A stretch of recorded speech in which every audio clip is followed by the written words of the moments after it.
नमस्कार। इस video lecture में हम देखेंगे इंश्योरेंस यानी कि बीमा की कुछ बेसिक फंडामेंटल बातें। बीमा की उत्पत्ति, ओरिजिन ऑफ इंश्योरेंस। भारत में बीमा की उत्पत्ति और विकास का इतिहास हजारों वर्ष पुराना है।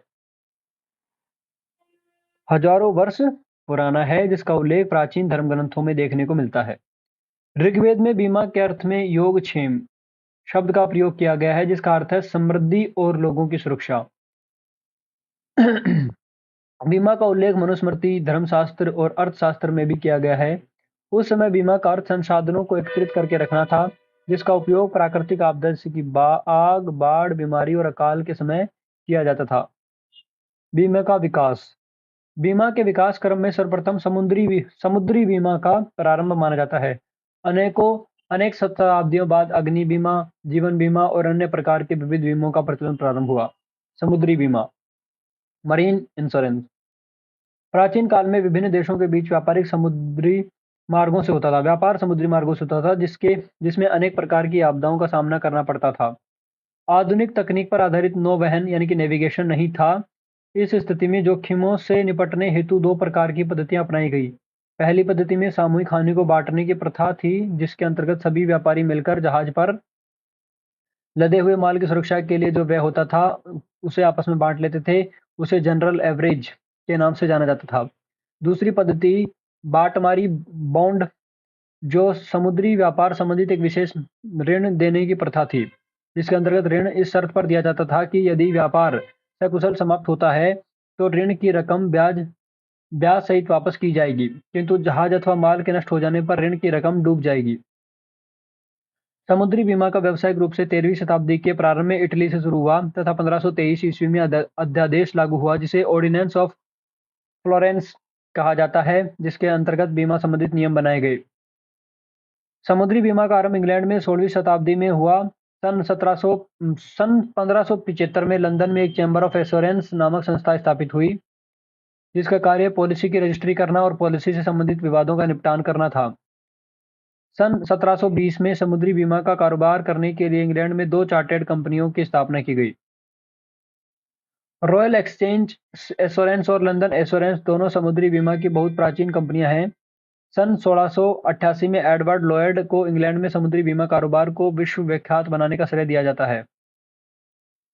भारत में ब्रिटिश शासन के फलस्वरूप सन 1710 में कलकत्ता में एश्योरेंस ऑफिस नामक इंग्लिश कंपनी ने कारोबार प्रारंभ किया। सन 1820 में कलकत्ता में ट्राइटन इंश्योरेंस कंपनी की स्थापना की गई।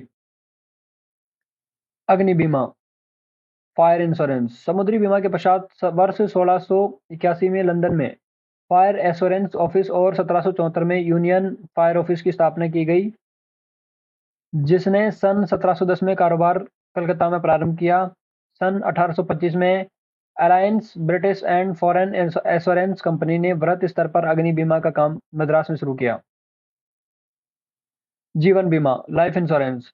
जीवन बीमा का प्रारंभ इंग्लैंड में 16वीं शताब्दी में और 17वीं शताब्दी में मर्सर्स कंपनी और society of insurance for Windows and orphans नामक बीमा कंपनियों द्वारा कंपनियां स्थापित की गई। भारत में जीवन बीमा का शुभारंभ 1818 में कलकत्ता में ओरिएंटल लाइफ इंश्योरेंस कंपनी की स्थापना के साथ हुई। 1823, 1829 और 1897 में भी अन्य कंपनियां स्थापित हुई। सन 1956 में जीवन बीमा का राष्ट्रीयकरण कर दिया गया। अब भारतीय जीवन बीमा निगम नामक एक विशाल संगठन बन गया और इसने अप्रैल 2000 तक जीवन बीमा कारोबार पर अपना एकाधिकार बनाए रखा। इसके पश्चात निजी क्षेत्र की कंपनियों का आगमन बीमा क्षेत्र में हुआ। बीमा का अर्थ है मीनिंग ऑफ इंश्योरेंस। बीमा यानी कि इंश्योरेंस उस साधन को कहते हैं जिसके द्वारा कुछ शुल्क, जिसे प्रीमियम कहते हैं, देकर हानि का जोखिम दूसरे पक्ष यानी कि बीमाकार या बीमाकर्ता पर डाला जा सकता है। जिसे पक्ष का जोखिम बीमाकार पर डाला जाता है उसे बीमाकृत कहते हैं। बीमाकार आमतौर पर एक कंपनी होती है जो बीमाकृत के हानि या क्षति को बांटने और को तैयार रहती है और ऐसा करने में वह समर्थ होती है। सरल शब्दों में यह संभावित भविष्य के नुकसान से खुद को सुरक्षित कर रखने के लिए एक इकाई को एकमुश्त राशि का भुगतान करने जैसा है। इस प्रकार जब कुछ दुर्भाग्य का मामला होता है तो बीमाकर्ता स्थिति से गुजरने में सहायता करता है। परिभाषाएं, डेफिनेशंस। सर विलियम वेबरीज के अनुसार बीमा जोखिमों के सामूहिक वहन को कहते हैं। जॉन मैंगी के अनुसार बीमा एक योजना है जिसके द्वारा लोग बड़ी संख्या में संयुक्त होकर व्यक्तियों की जोखिमों को सबके ऊपर अंतरित करते हैं। डिन्सडेल के अनुसार बीमा एक साधन है जिसके द्वारा कुछ की हानियां बहुतों में बढ़ जाती है। मैकगिल के अनुसार बीमा एक प्रक्रिया है जिसके द्वारा अनिश्चितता के स्थान पर निश्चितता स्थापित होती है। उपयुक्त सभी परिभाषाओं से निष्कर्ष निकलता है कि बीमा एक प्रणाली है जिसके द्वारा किसी जोखिम विशेष से सुरक्षा प्रदान करने के लिए एक बड़ी संख्या में व्यक्तियों से अपेक्षाकृत अल्प राशि का अंशदान कंट्रीब्यूशन लेकर उससे ऐसे व्यक्तियों को भुगतान किया जाता है जिनको उस जोखिम से हानि या क्षति होती है। बीमा की प्रकृति, नेचर ऑफ इंश्योरेंस, किसी विशिष्ट जोखिम से सुरक्षा पाने के इच्छुक व्यक्तियों के पूरे समुदाय से संबंधित होता है। यह मूलतः एक सहकारी व्यवस्था है।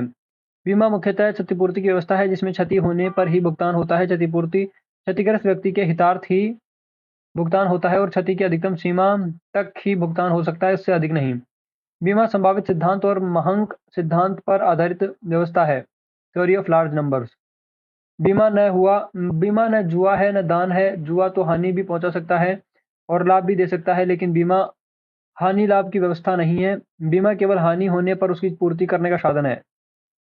बीमा जोखिम के समाधान के अनेक तरीकों में से एक तरीका है लेकिन सभी जोखिम बीमा योग्य नहीं होते हैं। यही जोखिमों के संदर्भ में बीमा की सीमा भी होती है। बीमा के कार्य, फंक्शंस ऑफ इंश्योरेंस। बीमा के प्रधान कार्य हैं निश्चितता प्रदान करना, सुरक्षा प्रदान करना, जोखिमों का वितरण। बीमा के गौण कार्य हैं पूंजी सुलभ कराना, व्यावसायिक दक्षता बढ़ाना, हानि निवारण में योगदान, वित्तीय स्थिरता प्रदान करना। बीमा के प्रधान कार्य है प्राइमरी फंक्शंस ऑफ इंश्योरेंस, निश्चितता प्रदान करना, प्रतिकूल घटनाओं की अनिश्चितता को कम करना और निश्चितता प्रदान करना बीमा का मुख्य उद्देश्य है। सुरक्षा प्रदान करना, मानव जीवन जोखिमपूर्ण है जिसे मनुष्य को असुरक्षा का अनुभव होता है, इसीलिए बीमा निश्चितता प्रदान करके सुरक्षा प्रदान करता है। जो जोखिमों का वितरण, बीमा जोखिमों को व्यापक आधार पर वितरित करने का कार्य करता है। उस किसी विशेष जोखिम का बीमा कराने वालों का पूरा समूह क्षतिग्रस्त व्यक्तियों की हानियों को आपस में बांट लेता है। बीमा के गौण कार्य, पूंजी सुलभ कराना, अर्थव्यवस्था में पूंजी सुलभ कराने में बीमा संस्थाओं का महत्वपूर्ण योगदान माना जाता है। व्यवसायिक दक्षता बढ़ाना, व्यवसाय में बहुत प्रकार के जोखिम होते हैं, इनमें से अनेक जोखिमों का बीमा कराया जा सकता है। यदि उन जोखिमों का बीमा करा लिया जाए तो व्यवसायी चिंता मुक्त होकर अपने कारोबार से संबंधित अन्य महत्वपूर्ण पहलुओं पर अधिक ध्यान दे सकता है और उसकी दक्षता बढ़ सकती है। हानि निवारण में योगदान, बीमा के लिए प्रस्तावित जोखिमों का निरीक्षण करते समय बीमा संस्थाएं प्रायः ही जोखिम कम करने के तरीके सुझाती रहती है, जिससे हानि के निवारण और उपायों का अनुसंधान करने और उनका प्रचार करने में महत्वपूर्ण योगदान मिला है। वित्तीय स्थिरता प्रदान करना, बीमा का एक महत्वपूर्ण योगदान यह भी है कि इसके कारण शुद्ध जोखिमों द्वारा अस्थिरता नहीं आती है। यदि बीमा की सुविधा उपलब्ध न हो तो अग्निकांड, घटना, चोरी इत्यादि उद्योग या कारोबार को हानि पहुंच सकती है, जिस कारण उत्पादन ठप हो सकता है, बेकारी में वृद्धि हो सकती है तथा आर्थिक अस्थिरता को हो सकती है। इसलिए बीमा व्यवसाय एवं उद्योग में तथा समाज में स्थिरता सुनिश्चित करता है। बीमा की उपयोगिता, कारोबार को लाभ, समाज को लाभ, व्यक्ति को लाभ। कारोबार को बीमा से लाभ है। बीमा द्वारा व्यावसायिक क्रियाकलापों में विविध प्रकार के जोखिम से सुरक्षा मिलती है। इसे निम्नलिखित प्रकार समझा जा सकता है। आर्थिक सुरक्षा का साधन, बीमा द्वारा अनिश्चित हानियों से सुरक्षा मिलती है जिससे औद्योगिक और व्यावसायिक संगठन का विकास हुआ है। व्यावसायिक दक्षता में वृद्धि, बीमा के कारण बड़ी जोखिमों के प्रति निश्चितता मिलने के कारण व्यवसायी निर्भीक होकर अपनी संपूर्ण शक्ति अपने व्यापार में लगाते हैं, जिससे उनका विकास संभव हो पाता है। साख का आधार, ऋण देने वाली कंपनियां या संस्थाएं व्यापारिक माल और संपत्ति के आधार पर उधार देने को तैयार तभी होती है जब इनका विभिन्न जोखिमों के प्रति बीमा करा लिया गया हो। बचत का साधन, बीमा कराने से बचत होती है, इसके लिए आय में से थोड़ा बचाना जरूरी होता है ताकि जीवन बीमा का प्रीमियम अदा हो सके, इसलिए जीवन बीमा को अनिवार्य बचत का साधन माना जाता है। समाज को बीमा से लाभ, व्यावसायिक अस्थिरता से मुक्ति, बीमा ने समाज को व्यावसायिक अस्थिरता से पर्याप्त अंशों में मुक्त किया है तथा व्यक्ति में सुख का प्रबंध कराने और उत्तरदायित्व निभाने का भाव जागृत किया है। जीवन स्तर की स्थिरता, आश्रितों के लिए भरण पोषण करने की व्यवस्था के रूप में तथा आपदाओं द्वारा संपत्ति की हानि होने पर उसकी क्षतिपूर्ति के साधन के रूप में बीमा परिवार और उसके सदस्यों का जीवन स्तर बनाए रखने में बड़ा सहायक होता है। पूंजी निर्माण, बीमाधारकों से प्राप्त प्रीमियम की रकमें इकट्ठा होकर वस्तुतः एक वृहद निधि यानी कि फंड हो जाती है। इस निधि को उपयुक्त क्षेत्रों में विनियोजित किया जाता है। इससे पूंजी का निर्माण यानी कि फॉर्मेशन ऑफ कैपिटल होता है। व्यक्तियों को बीमा के लाभ, जोखिमों सुरक्षा, विभिन्न प्रकार के जोखिमों से घिरा व्यक्ति बीमा कराकर हानि की अनिश्चितता से अपने को सुरक्षित कर लेता है। हानि से संबंधित चिंता से मुक्त, किसी व्यक्ति के लिए वास्तविक चिंता का विषय विषय होता है कि हानि कब होगी, कितनी होगी। ऐसा बीमा ऐसी चिंता से मुक्त कराना प्रदान करके व्यक्ति को आश्वस्त करता है। परिवार के लिए आवश्यक प्रबंध, जीवन बीमा द्वारा परिवार के लिए विभिन्न आवश्यकताओं हेतु समुचित व्यवस्था करने की सुविधा होती है, जैसे कि मृत्युपरांत पारिवारिक सुरक्षा की व्यवस्था, संतान की शिक्षा, विवाह, ग्रस्ता ग्रस्तारंभ आदि के लिए आवश्यक रकम की व्यवस्था, संपदा कर देने की व्यवस्था, वृद्धावस्था में जीवन निर्वाह की समुचित आर्थिक व्यवस्था। इन सभी रूपों में बीमा व्यक्तियों के लिए लाभकारी सिद्ध होता है।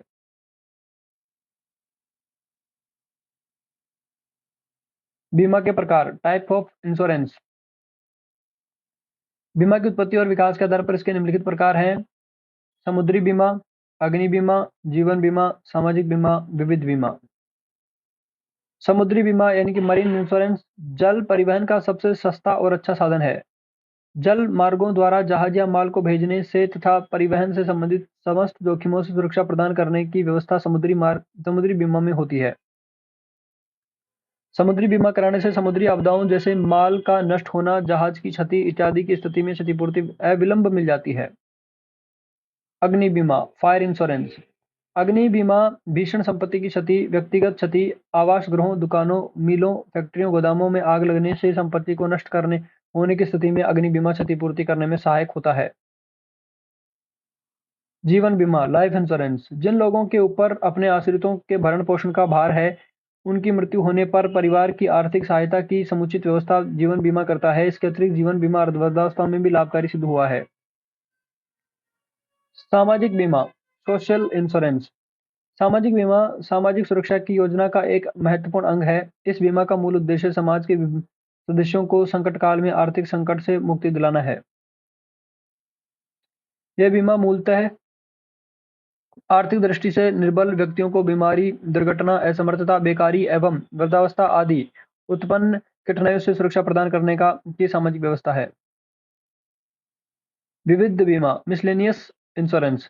जीवन बीमा, अग्नि बीमा, समुद्री बीमा और सामाजिक बीमा को छोड़कर अन्य सभी बीमा को सम्मिलित रूप से विविध बीमा कहा जाता है। इन बीमा को इंग्लैंड में दुर्घटना बीमा यानी कि एक्सीडेंट इंश्योरेंस तथा अमेरिका में कैजुअलिटी इंश्योरेंस कहा जाता है। बीमा का वर्गीकरण, बीमा का वर्गीकरण दो प्रकार के दृष्टिकोण पर किया जा सकता है। पहला है बीमा कारोबार के आधार पर और दूसरा है संवर्त जोखिम के आधार पर। बीमा कारोबार के आधार पर इसके अंतर्गत मुख्य प्रकारों का उल्लेख किया गया है: जीवन बीमा, सामाजिक बीमा, सामुद्रिक बीमा, अग्नि बीमा और विविध बीमा। कारोबार के आधार पर बीमा का वर्गीकरण, जीवन बीमा, साधारण बीमा। साधारण बीमा में है समुद्री, अग्नि और विविध, और दूसरा है सामाजिक। पहला है जीवन बीमा कारोबार। जीवन बीमा कारोबार भारतीय बीमा अधिनियम 1938 की धारा 2 के अनुसार जीवन बीमा कारोबार का आशय मानव जीवन के प्रति बीमा संविदाएं प्रदान करना। इस बीमा संविदा के अंतर्गत मानव जीवन से संबंधित कोई विशिष्ट घटना होने पर, प्राय मृत्यु होने पर अथवा निश्चित आयु प्राप्त होने पर निश्चित रकम का भुगतान करने की व्यवस्था होती है। इस बीमा द्वारा अशक्तता या दुर्घटना होने पर अतिरिक्त धनराशि भी दिए जाने की व्यवस्था की जा सकती है। साधारण बीमा कारोबार भारतीय बीमा अधिनियम 1938 की धारा 2 के अनुसार साधारण बीमा कारोबार अग्नि बीमा, समुद्री बीमा और विविध बीमा से है। सामाजिक बीमा कारोबार यह बीमा समाज के असहाय वर्गों के हितों में संचालित होता है। इसके अंतर्गत वृद्धा पेंशन, बेरोजगारी भत्ता, दुर्घटना, बीमारी, असमर्थता आदि होने पर आर्थिक सहायता एवं समुचित उपचार की व्यवस्था की जाती है।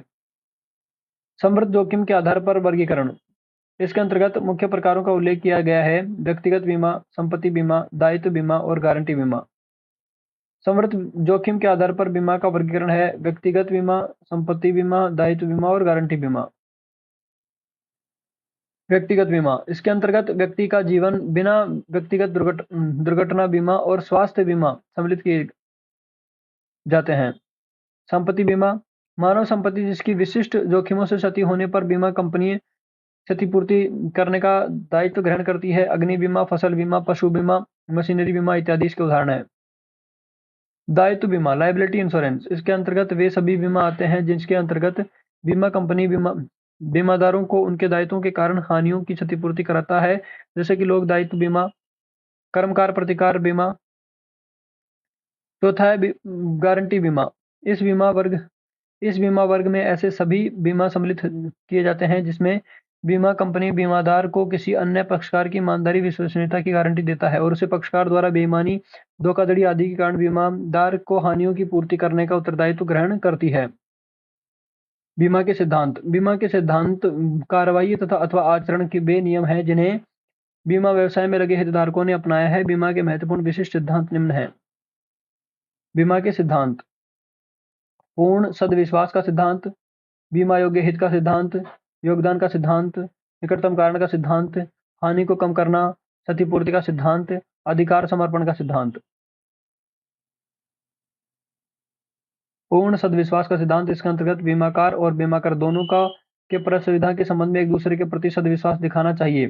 बीमाकार का दायित्व है कि वह स्वेच्छा से प्रस्तावित जोखिमों के लिए महत्वपूर्ण सभी तथ्यों को संपूर्ण एवं सही जानकारी दे और बीमाकार को बीमा परस्पर सुविधा की सभी शर्तों को स्पष्ट करे। बीमा योग्य हित का सिद्धांत, बीमाकृत का बीमा की विषय वस्तु में बीमा योग्य हित का होना आवश्यक है। इस सिद्धांत का एक आधारभूत तथ्य यह है कि मकान, जहाज, मशीन, जीवन की संभावित देयता का बीमा नहीं किया जाता है, बल्कि उसमें निहित आर्थिक स्वार्थ को बीमा किया जाता है। योगदान का सिद्धांत, इस सिद्धांत के अनुसार बीमा के अंतर्गत दावे का भुगतान कर देने के पश्चात बीमाकार को अन्य देनदार बीमाकारों से हानि की राशि में उनके भाग को वसूल सकता है। निकटतम कारण का सिद्धांत, इसके सिद्धांत के अनुसार बीमा पॉलिसी केवल उन हानियों की पूर्ति करती है जो पॉलिसी में वर्णित जोखिमों का परिणाम होती है। जब हानि दो या दो से अधिक कारणों से होती है तो हानि की पूर्ति तभी होगी जब वह निकटतम कारण से हुई है। हानि के निकटतम कारण का अर्थ है सर्वाधिक प्रमुख एवं सर्वाधिक प्रभावी कारण जिसके कारण हानि होना स्वाभाविक है। हानि को कम करना, इसके अंतर्गत बीमाकार का यह कर्तव्य है कि वह बीमा कराई गई संपत्ति की हानि अथवा क्षति को न्यूनतम करने के लिए आवश्यक कदम उठाए। क्षतिपूर्ति का सिद्धांत, अग्नि बीमा तथा अथवा सामुद्रिक बीमा की सभी क्षतिपूर्ति की परिसुविधाएं होती है। इस सिद्धांत के अनुसार बीमाकार हानि होने पर बीमाकृत को उसी स्थिति में लाने का वचन देता है जिस स्थिति में वह बीमा की घटना के घटित होने से पूर्व था। दूसरे शब्दों में बीमाकार बीमा कराई गई संपत्ति के नष्ट होने अथवा उसको क्षति पहुंचाने के कारण हुई हानि की पूर्ति का दायित्व लेता है। अधिकार समर्पण का सिद्धांत, इस सिद्धांत से अभिप्राय बीमाकार के बीमाकृत वैकल्पिक स्रोत से वसूली के अधिकार पर की सीमा तक दावे के निपटान के पश्चात उसका स्थान ले लेने से है। जिस संपत्ति का बीमा बीमाकृत ने कराया है उसकी हानि होने पर अथवा उसे क्षति पहुंचने पर उस हानि अथवा क्षति की पूर्ति हो गई हो तो उस संपत्ति का स्वामित्व बीमाकार को हस्तांतरित हो जाता है। ऐसा इसलिए होता है कि बीमाकृत क्षतिपूर्ति संपत्ति को बेचकर अथवा गुम हुई संपत्ति को मिल जाने से लाभ न कमा ले।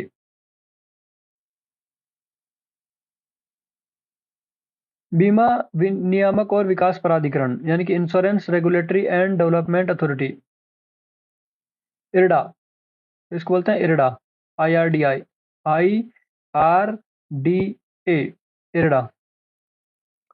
वर्ष 1993 में मल्होत्रा समिति की स्थापना उद्योग के विकास के लिए परिवर्तनों की तलाश और सिफारिश करने के लिए की गई थी, जिसमें प्रतिस्पर्धा के तत्व के पुनरुत्पादन शामिल थे। समिति ने वर्ष 1994 में अपनी रिपोर्ट पेश की। वर्ष 1997 में बीमा नियामक प्राधिकरण की स्थापना हुई। बीमा नियामक और विकास अधिनियम 1999 के पारित होने से अप्रैल 2000 में जीवन बीमा और गैर जीवन और स्वास्थ्य बीमा उद्योग दोनों के लिए एक वैधानिक नियामक निकाय के रूप में भारत के बीमा नियामक और विकास प्राधिकरण IRDAI का गठन हुआ, जो इरडा IRDA को वर्ष 2014 में इरडाई के रूप में नामित किया गया, जिसका मुख्यालय दिल्ली में था। जिसे वर्ष 2001 में हैदराबाद तेलंगाना में स्थानांतरित कर दिया गया।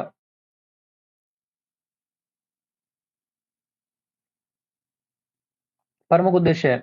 यह भारत सरकार का एक प्राधिकरण है जिसकी स्थापना संसद के अधिनियम IRDA 1999 द्वारा की गई थी। इसका मुख्य उद्देश्य बीमा की पॉलिसी धारकों के हितों की रक्षा करना, बीमा उद्योग का क्रमबद्ध विनियमन, संवर्धन तथा संबंधित व आकस्मिक मामलों पर कार्य करना। संगठनात्मक संरचना।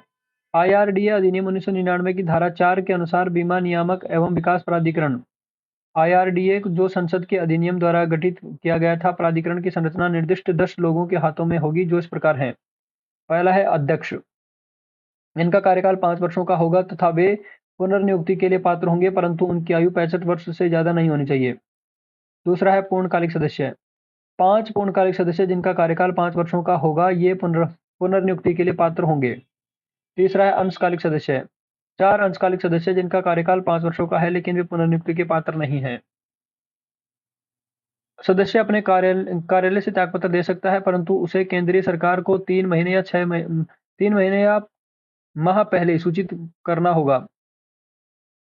हटाने या कार्यालय से बर्खास्त करने के तरीके। अगर सदस्य दिवालिया घोषित किए जाते हैं, अगर सदस्य किसी अपराध का दोषी पाया गया है, अगर उसने जनता के विरुद्ध अपने पद का दुरुपयोग किया है, अगर उसने वित्तीय स्थिति किसी कंपनी के अधिग्रहण किया है। भूमिका और कार्य। पंजीकरण को संशोधित करने, नवीनीकृत करने, वापस लेने और निलंबित या किसी भी तरह के पंजीकरण के अयोग्य समझा जाता है तो पंजीकरण को रद्द करने का अधिकार भी है। पॉलिसी धारकों के हितों की रक्षा करना, बीमा दावों का निपटान करना, बीमा योग्य ब्याज आदि। यह बीमा कारोबार में दक्षता को बढ़ावा देता है।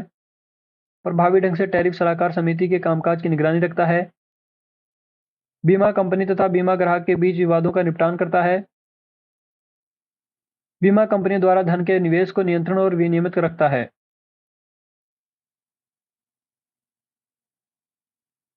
जीवन बीमा, लाइफ इंश्योरेंस। जीवन बीमा जीवन से संबंधित जोखिमों के दुष्परिणामों से सुरक्षा प्रदान करने की एक उत्तम व्यवस्था है, जिसके अंतर्गत बीमाकृत व्यक्ति अपने जीवन तथा अपने आश्रितों की सुरक्षा के लिए बीमा कराता है।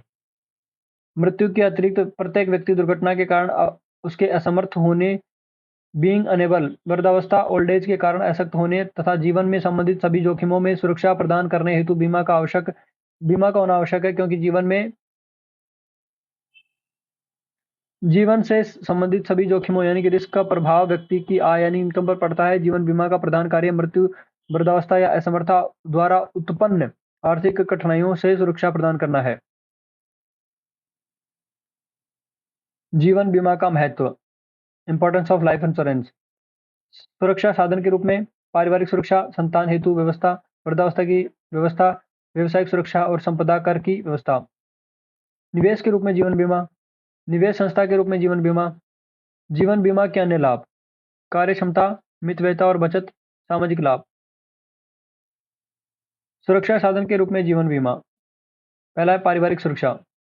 परिवार का कर्ता धर्ता अपना जीवन बीमा कराकर सुनिश्चित हो जाता है कि उसकी मृत्यु हो जाने पर उसके आश्रितों के लिए आर्थिक व्यवस्था हो जाए, अतः जीवन बीमा पारिवारिक सुरक्षा का उत्तम साधन है। संतान हेतु व्यवस्था। संतान की शिक्षा, विवाह आदि की स्थिति में रुपयों की समस्या तब खड़ी हो जाती है जब परिवार का कर्ता धर्ता की अल्पायु में मृत्यु हो जाती है। इस तरह जीवन बीमा बहुत उपयोगी सिद्ध हुआ है। वृद्धावस्था की व्यवस्था।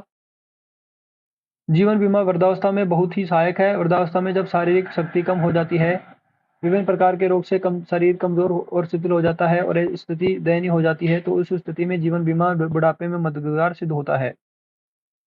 व्यवसायिक सुरक्षा। व्यवसायिक कार्यकलाप में संपत्ति या दायित्व बीमा के अतिरिक्त जीवन बीमा भी उपयोगी है। व्यवसायिक सुरक्षा की व्यवस्था जीवन बीमा द्वारा अनेक प्रकार से की जाती है, जैसे कि ऋण कम जीवन बीमा, कंपनी के कर्मचारी का जीवन बीमा इत्यादि। संपदा कर की व्यवस्था। सरकार अपने राजस्व के लिए संपदा कर भी लगाती है। यह संपदा कर मृतक की चल अचल संपत्ति पर उत्तराधिकारी में बंटने से पहले वसूल किया जाता है। धनी व्यक्ति का संपदा कर अधिक होता है, इसीलिए इसका जीवन बीमा कराना अत्यधिक महत्वपूर्ण होता है, जिससे उसकी मृत्यु होने पर बीमित राशि से संपदा कर चुकाया जा सके।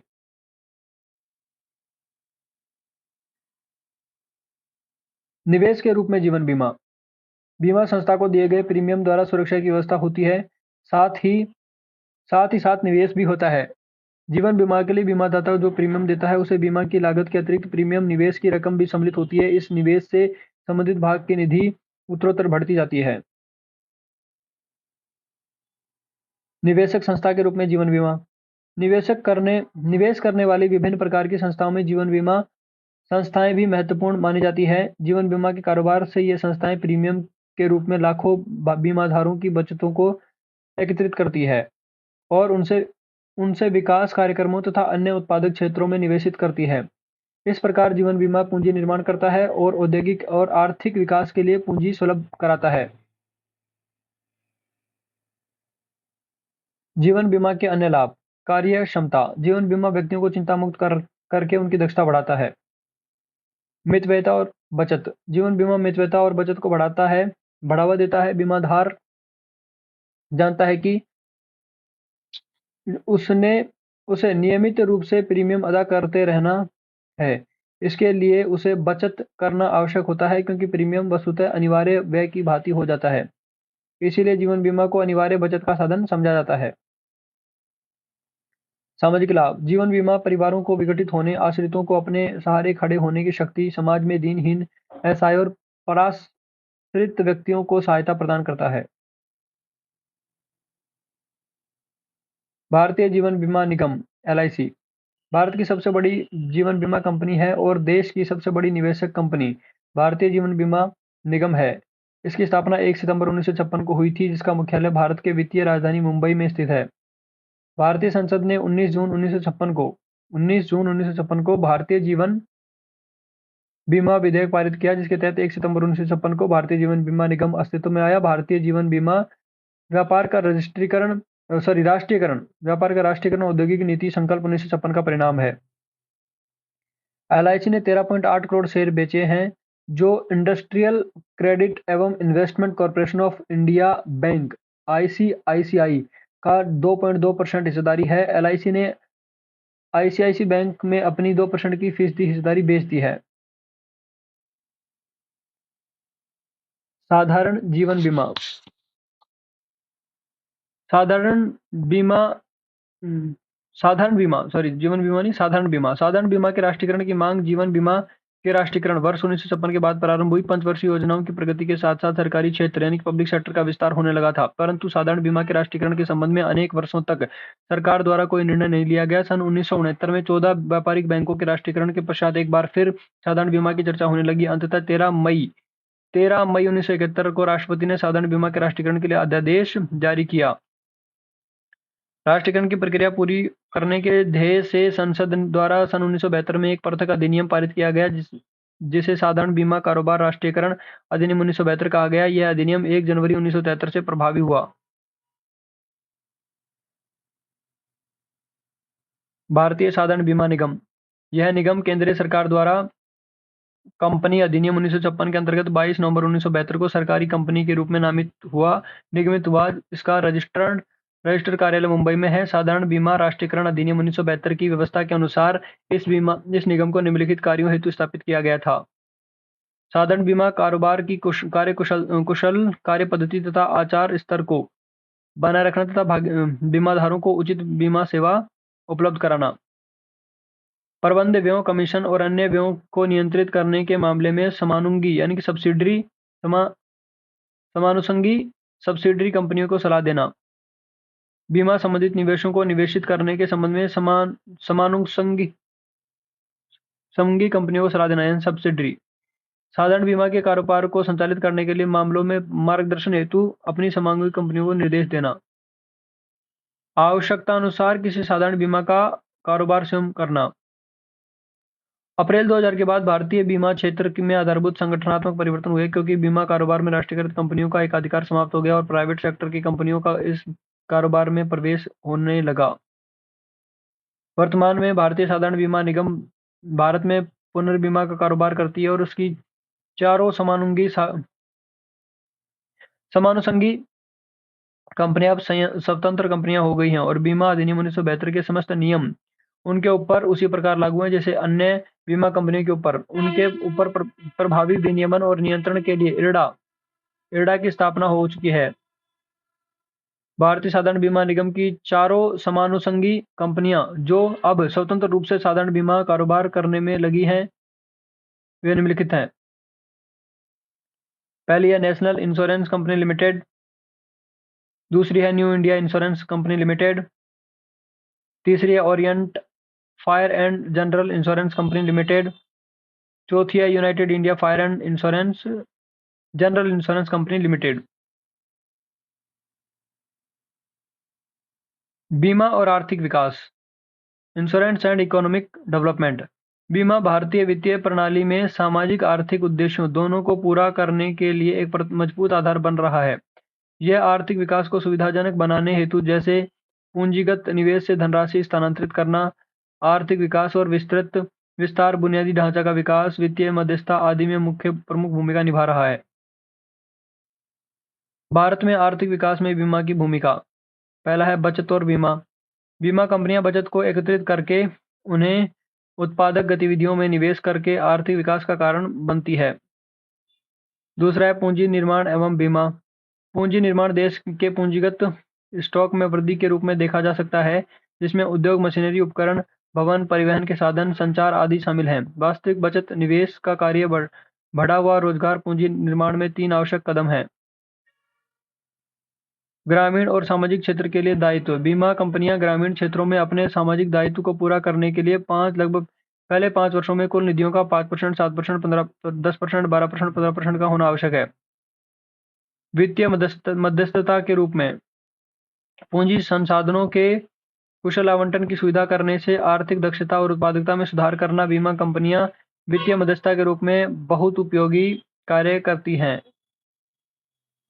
व्यापार और वाणिज्य को बढ़ावा देना। बीमा व्यापार में कुशल पूंजी आवंटन की सुविधा वित्तीय स्थिरता को प्रोत्साहित कर चिंता कम करने का कार्य करता है। यह सामाजिक सुरक्षा के अंतर्गत सुरक्षा प्रदान कर सरकार का बोझ कम करती है, जिससे सरकार की बचत होती है।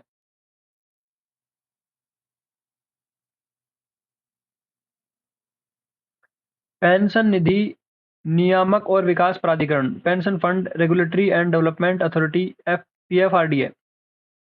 भारत में वृद्धावस्था आय सुरक्षा से संबंधित नीति की जांच करने के लिए भारत सरकार ने वर्ष 1999 में ओएसिस नामक एक राष्ट्रीय परियोजना की शुरुआत की।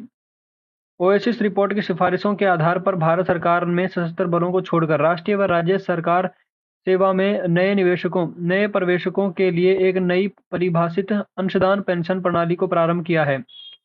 23 अगस्त 2003 को भारत में पेंशन को बढ़ावा देने, विकसित और स्वतंत्र करने के माध्यम से अतिरिक्त अंतरिम पेंशन निधि नियामक और विकास प्राधिकरण की स्थापना की गई। पेंशन निधि नियामक विनियामक एवं विकास प्राधिकरण अधिनियम 19 सितंबर 2013 को पारित किया गया तथा उसे फरवरी 2014 को अधिसूचित किया गया। PFRDA एनपीएस को विनियमित करता है, जिसके जिसके अभिदाता भारत सरकार एवं राज्य सरकारों के कर्मचारी तथा निजी संस्थानों या संगठनों द्वारा और असंगठित क्षेत्रों के कर्मचारी होते हैं। PFRDA के कार्य। पेंशन से संबंधित मुद्दों और मध्यस्थों के प्रशिक्षण पर ग्राहकों और आम जनता को शिक्षित करना, विभिन्न मध्यस्थों जैसे कि ग्राहकों, बैंकों और मध्यस्थों के बीच विवादों का समर्थन करना तथा ग्राहकों की शिकायत निवारण के लिए तंत्र स्थापित करना, देश में विभिन्न पेंशन योजनाओं से संबंधित शिकायतों का समर्थन करना। यह संस्था पेंशन फंड और पेंशन योजनाओं से संबंधित सभी चीजों पर देखरेख का नियंत्रण रखती है और पेंशन अधिनियम फंड द्वारा वृद्धावस्था आय सुरक्षा योजना को प्रोत्साहन देने का कार्य करती है। महत्वपूर्ण तथ्य, इंपॉर्टेंट फैक्ट्स। राष्ट्रीय बीमा कारोबार राष्ट्रीयकरण अधिनियम 1972 द्वारा पारित 1 जनवरी 1977 को लागू किया गया। धारा 27 और 27 के में जीवन बीमा निधि के निवेशों के विषय में वैधानिक नियम दिए गए हैं। भारतीय सहकारी समिति अधिनियम 1912 के अंतर्गत राष्ट्रीयकृत सहकारी समितियों का उल्लेख है। अमेरिका में जीवन बीमा के आधार पर मृत्यु संख्या सारणी सन 1868 में तैयार हुई, जिसे अमेरिकन एक्सपीरियंस टेबल कहा जाता है। भारतीय अनुभव पर मृत्यु संख्या सारणी बनाने का श्रेय तत्कालीन oriental government security life insurance company को दिया गया। प्राकृतिक प्रीमियम योजना के अंतर्गत वार्षिक प्रीमियम दर प्रतिवर्ष की लागत के अनुसार ज्ञात की जाती है। सरकारी प्रतिभूतियां यानी कि गवर्नमेंट सिक्योरिटीज भारतीय लोक ऋण अधिनियम 1944 में परिभाषित किया गया है। Indian public debt act 1944। परिवर्तनीय आजीवन पॉलिसी को वैकल्पिक आजीवन पॉलिसी भी कहते हैं, ऑप्शनल होल लाइफ पॉलिसी। औद्योगिक रोजगार स्थायी आदेश अधिनियम 1946 में संगठित क्षेत्रों के माध्यम से कानूनों के अंतर्गत सामाजिक सुरक्षा लाभ श्रमिकों को प्रदान किया जाता है। बीमा संभाव्यता सिद्धांत, थ्योरी ऑफ प्रोबेबिलिटी और महांक सिद्धांत, थ्योरी ऑफ लार्ज नंबर्स पर आधारित व्यवस्था है। सन 1696 में हैंड एंड हैंड नामक एक अग्नि बीमा संस्था स्थापित हुई। समुद्री बीमा व्यावसायिक रूप से इटली में 1523 में एक अध्यादेश से लागू हुआ जिसे ऑर्डिनेंस ऑफ फ्लोरेंस कहते हैं। बीमा दो पक्षकारों के बीच की गई संविदा यानी कि कॉन्ट्रैक्ट है, जिसके अंतर्गत एक पक्षकार एक निश्चित प्रतिफल यानी रिटर्न के बदले में दूसरे पक्षकार की विशिष्ट जोखिमों को ग्रहण करता है।